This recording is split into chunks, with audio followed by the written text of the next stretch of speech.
E aí pessoal, tudo bem? Aqui é o Rony, professor de Física. Neste vídeo nós vamos resolver um problema relacionado ao estudo de associação de capacitores. Observe o circuito ilustrado no quadro. Nós temos uma associação mista de capacitores submetida a uma diferença de potencial U. Observe os dados abaixo. A DDP U do nosso gerador vale 9 volts. Aqui nós temos o valor da capacitância do capacitor 2, o valor da capacitância do capacitor 4. Ao fecharmos a chave CH, uma quantidade de carga elétrica igual a 8 microcoulombs passa pelo ponto B. E uma quantidade de carga elétrica igual a 12 microcoulombs passa pelo ponto A. A partir do circuito e dos dados fornecidos, nós vamos calcular o valor da capacitância C1 e o valor da capacitância C3. Vamos investigar melhor, antes de começar os cálculos, o nosso circuito. Observe o seguinte: de acordo com a polaridade do nosso gerador, conforme vimos em vídeos anteriores, esta placa fica positiva, esta negativa, esta positiva, esta negativa, esta positiva, esta negativa e aqui também, esta positiva e esta negativa. Perceba o seguinte: se esta placa ficou positivamente carregada, isto significa que ela perdeu elétrons. E esse fluxo de elétrons passou justamente pelo ponto B. E a quantidade de carga elétrica em módulo que passa pelo ponto B corresponde a 8 microcoulombs. Ou seja, a quantidade de elétrons que fluiu passando pelo ponto B possui uma quantidade de carga elétrica igual a 8 microcoulombs. Então, se esta placa perdeu elétrons com uma carga em módulo igual a 8 microcoulombs, isso significa que ela ficou carregada positivamente com 8 microcoulombs de carga elétrica. Logo, QB representa o valor da carga armazenada no capacitor 4. A partir daí, nós podemos fazer o seguinte: Q4 é igual a C4 vezes o 4. Q4, 8 microcoulombs. C4 corresponde a 4 microfarad vezes o 4. Fazendo a divisão, nós vamos encontrar 2 volts. Essa é a diferença de potencial entre os polos Z e Y. Perceba que C3 está em paralelo com C4. Consequentemente, a diferença de potencial no capacitor C3 corresponde a 2 volts. Logo, nós podemos fazer o seguinte: Q3 é igual a C3 vezes o 3. A carga Q3 eu desconheço, C3 também, mas a diferença de potencial eu conheço, vale 2 volts. Muito bem. Agora, vamos em busca da carga Q3 armazenada neste capacitor. Observe o seguinte: se esta placa ficou positivamente carregada, é porque ela perdeu elétrons.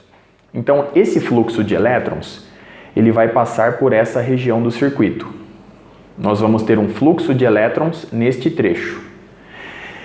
O fluxo de elétrons neste trecho se soma com o fluxo de elétrons que passa pelo ponto B. E a soma desses dois fluxos de elétrons nos dá um fluxo total passando pelo ponto A, que corresponde a uma carga elétrica total em módulo de 12 microcoulombs.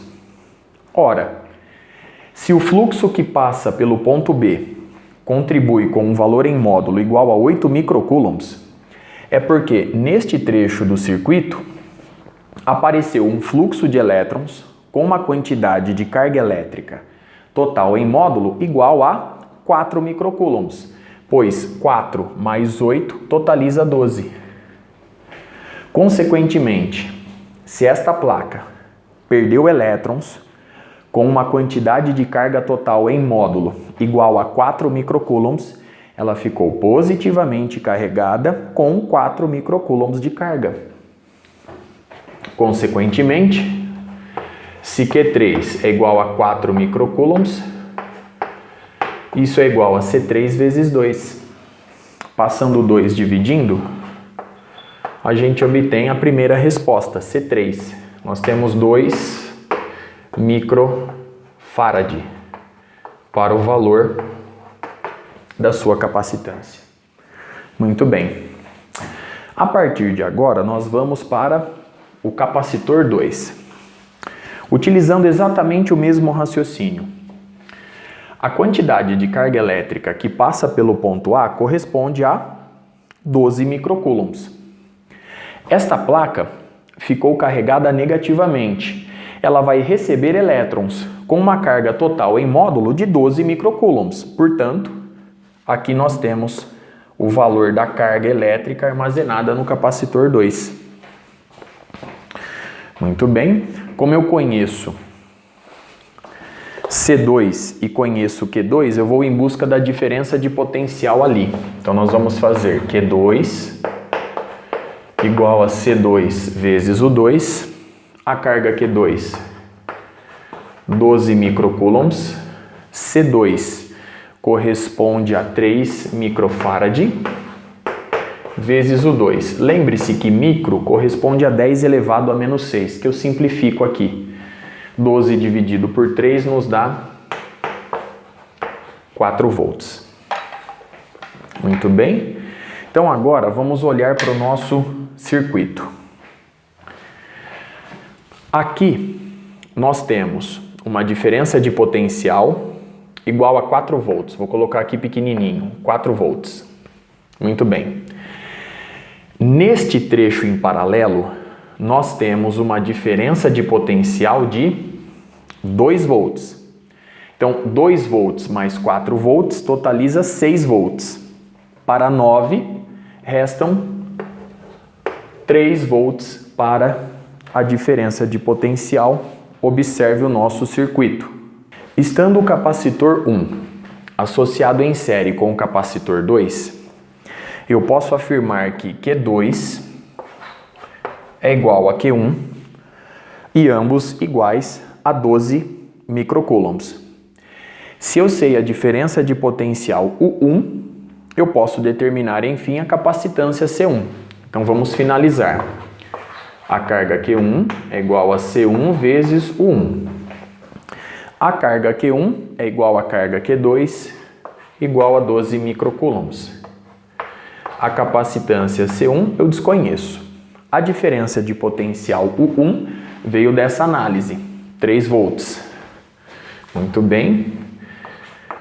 Passando o 3 dividindo, a gente obtém 4 microfarad para o valor da capacitância do capacitor 1. Então observe mais uma vez os cálculos realizados no nosso circuito. Com isso, eu encerro esse problema. Até o próximo.